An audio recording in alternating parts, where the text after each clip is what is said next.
Did you know that your company's bank account doesn't have the same protection as your personal bank account when it comes to fraud? If a hacker takes money from your business account, the bank may not be responsible for replacing it. Don't believe me? Go ask your bank about what their policy is on refunding stolen money from your business bank account. Many people erroneously believe that the CDIC always protects you from fraud. It may not.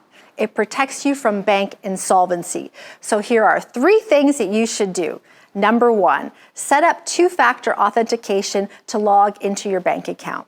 Number 2, get a crime policy that will cover stolen funds due to a cyber attack, fraud, or phishing attack.